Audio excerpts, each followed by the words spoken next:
पुण्यातील एकता नगर भागात पुराचं पाणी शिरलंय। त्यामुळे एकता नगर परिसरामध्ये लष्कराची तुकडी दाखल झाली आहे। लष्कराकडून मदत आणि नागरिकांचं बचाव कार्य सुरू आहे। तर मुळा नदीचं पाणी वाढायला सुरुवात झाली आहे। त्यामुळे पाणी आता एकता नगर सोसायटीच्या रस्त्यावर येऊ लागलंय। आपण या क्षणाची अतिशय महत्त्वाची बातमी पाहतोय। गेल्या काही दिवसांपासून पुण्याला पावसाने झोडपायला सुरुवात केलेली आहे। गेले काही दिवस 2 ते 3 दिवस पावसाने ओढ दिली होती, मात्र आता पुन्हा एकदा या ठिकाणी मुसळधार पाऊस बरसतोय आणि पूर परिस्थिती पुण्यामध्ये निर्माण झाली। आणि त्या पार्श्वभूमीवर अतिशय महत्त्वाची बातमी, एकता नगर परिसरामध्ये लष्कराची तुकडी या ठिकाणी दाखल झाली आहे। लष्कराकडून मदत आणि नागरिकांचं बचाव कार्य सुरू आहे। आपण या दृश्यांच्या माध्यमातून पाहू शकतो, मुळा नदीचं पाणी वाढायला सुरुवात झाली आणि त्यामुळे पाणी आता एकता नगर सोसायटीच्या रस्त्यावर येऊ लागलंय। तर आपण पाहतो एकता नगर मधली ही पुराची दृश्य आहेत। दुसरीकडे लष्कराची टीम या ठिकाणी दाखल झाली आहे आणि नागरिकांचं स्थलांतर सुरू असल्याची ही दृश्य आपण तिसऱ्या विंडोमध्ये पाहू शकतो।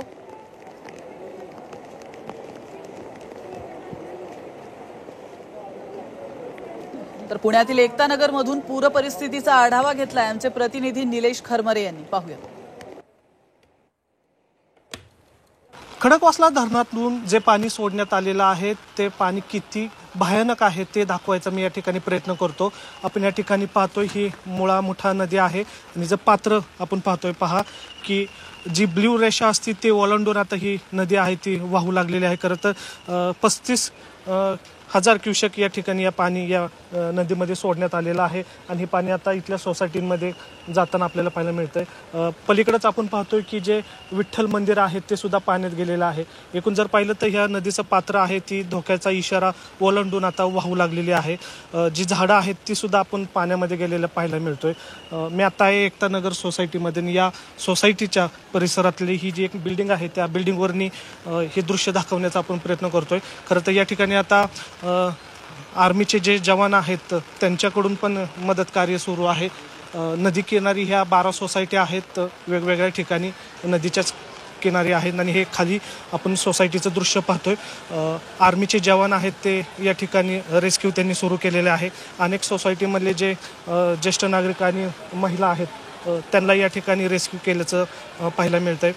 रशी लावून ज्या ठिकाणी सोसायटीमध्ये पाणी शिरलेले आहे तिथल्या लोकांना बाहेर काढण्याचं काम सुरू आहे।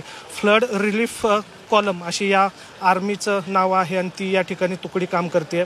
95 जवान या ठिकाणी ते दाखल झालेले आहेत आणि या ठिकाणी त्यांनी रेस्क्यूचं काम सुरू केलेलं आहे। एकूण जर पाहिलं तर हा संपूर्ण एकता नगर परिसर आहे आणि या 12 सोसायट्या आहेत आणि या सोसायटीच्या वर काही लोक थांबलेली पाहायला मिळतात आणि पाणी जे येतंय त्याच्यापासून सुरक्षित ठिकाणी थांबलेले आपल्याला पाहायला मिळतात। अनेक जण आहेत ते खिडकीतून पाहत आहेत, मदतीचा हात मागताना आपल्याला पाहायला मिळत आहे।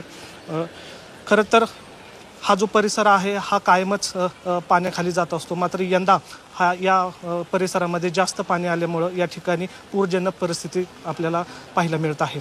व्हिडिओ जर्नलिस्ट नितीन सांदोसह निलेश खरमरे, जे मीडिया, पुणे।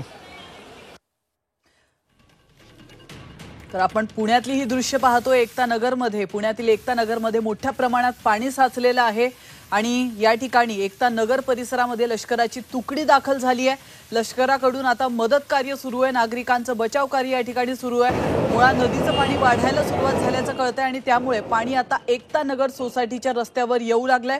तर मोठ्या प्रमाणात लोक या ठिकाणी या सोसायटीमध्ये अडकलेले आहेत आणि लष्कराच्या मदतीने आता ही लोक आपला जीव वाचवून बाहेर पडण्याचा प्रयत्न करतात। तर गेल्या 4 ते 5 दिवसांपासून पुण्यामध्ये मोठ्या प्रमाणात पाऊस पडत होता आणि तेव्हापासूनच ही पूर परिस्थिती निर्माण झाली होती।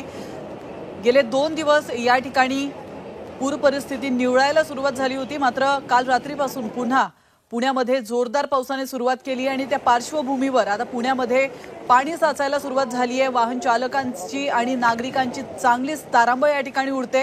ही दृश्य आपण पुण्यातली पाहतोय।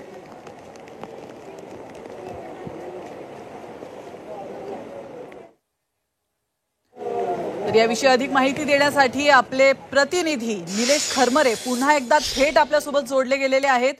निलेश, आपण पाहतोय पुण्यामध्ये अतिशय दयनीय परिस्थिती पाहायला मिळते। एकता नगर मधली दृश्य आता तुम्ही काही वेळापूर्वी दाखवली, त्या ठिकाणी पाणी साचलेलं आहे, लष्कर त्या ठिकाणी दाखल झाले, काय अधिक माहिती मिळते?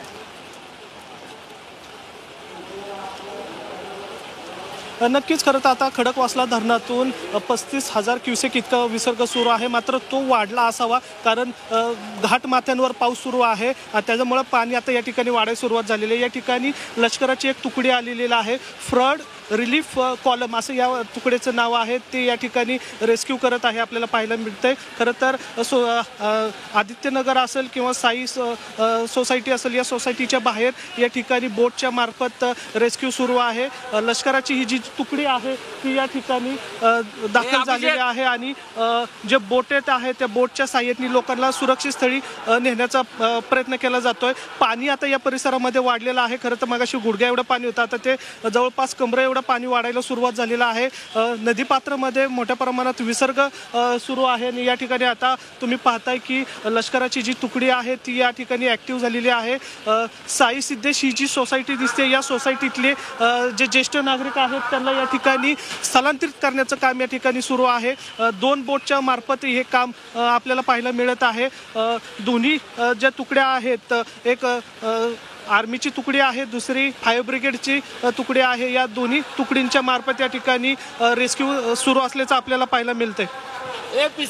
निलेश, आपण पाहतोय या काही वर्षांमध्ये पुण्यामध्ये पूरजन्य परिस्थिती निर्माण होण्याची घटना जास्त घडायला लागली आहे। याआधी असं कधी होत नव्हतं, मात्र आता या काही मागच्या वर्षी किंवा 2 वर्षापूर्वीपासून आपण पाहतोय पुण्यामध्ये मोठ्या प्रमाणात पाणी साचतंय, नागरिकांना खूप त्रास सहन करावा लागतोय। या मागची नेमकी कारणं काय? नक्कीच महत्त्वाचं कारण म्हणजे नदी सुधारित जो प्रकल्प या ठिकाणी सुरू आहे पुण्यामध्ये, त्या प्रकल्पाचा जो राडारोडा आहे तो नदीकाठी टाकण्यात आलेला आहे आणि तेच पाणी नदीकाठचा जो राडारोडा आहे त्याला अडून जे पाणी आहे ते सोसायटीमध्ये शिरत असल्याचं या स्थानिक नागरिकांचा आरोप आहे। तसं त्यांनी पत्रव्यवहार सुद्धा केलेला आहे। ही जी परिस्थिती निर्माण झालेली आहे त्याला कारणीभूत आहे नदीची जे नदी सुधारित प्रकल्प जे सुरू आहे तो प्रकल्प या ठिकाणी म्हणला जातो की त्या प्रकल्पामुळेच या ठिकाणी पाणी जे आहे ते शिरलेलं आहे। मी या ठिकाणी दाखवू इच्छितो की जी मुठा नदी आहे त्या नदीचं काम या ठिकाणी पलीकडच्या साईडला सुरू आहे आणि तो जो मातीचा भरावा आहे तो भरावामुळे जे पुराचं पाणी येतं ते डायरेक्ट सोसायटीमध्ये शिरल्याचं आपल्याला पाहायला मिळतंय। थेट आपण पाहतोय की पुराचं पाणी आता कॉलम जे आहे ते सोसायटीमध्ये पाणी शिरलेलं पाहायला मिळतंय। एवढंच नाही तर इथं फायर ब्रिगेड करून इथं सतर्कतेचा जो भोंगा आहे तो या ठिकाणी वाजवण्यात आलेला आहे। धोक्याची इशारा हा भोंगा या ठिकाणी देण्यात आलेला आहे। तर अनेक जे नागरिक आहेत ते आता पहिल्या मजल्यावरनी दुसऱ्या मजल्यावर गेलेले आहेत, जेणेकरून पहिल्या मजल्यापर्यंत जरी पाणी आलं तर खबरदारी म्हणून ते आता दुसऱ्या मजल्यावर शिफ्ट झालेले आहेत। तर आपण पाहतोय की आता आर्मीचे जवान सुद्धा या ठिकाणी तैनात झालेले आहेत आणि विशेष म्हणजे जी आर्मीची फ्लड रिलीफ कॉलम म्हणून जी एक तुकडी आहे, म्हणजे NDRFच्या आधी ही तुकडी ज्या ठिकाणी पूर येतो त्या ठिकाणी जाऊन काम करत असते, ती या ठिकाणी आता कार्यरत झालेली आहे। रशिया असेल, बोट असेल, या सगळ्याच्या साहाय्याने ते या ठिकाणी काम करताना आपल्याला पाहायला मिळतं। नक्कीच, धन्यवाद निलेश तुम्ही दिलेल्या महत्त्वपूर्ण माहितीबद्दल। आपण पाहतोय पुण्यातली ही विदारक दृश्य आहे। पुण्यातील एकता नगर भागामध्ये पुराचं पाणी शिरलंय, त्यामुळे एकता नगर परिसरामध्ये लष्कराची तुकडी दाखल झालेली आहे आणि लष्कराकडून आता मदत आणि नागरिकांचं बचाव कार्य सुरू आहे।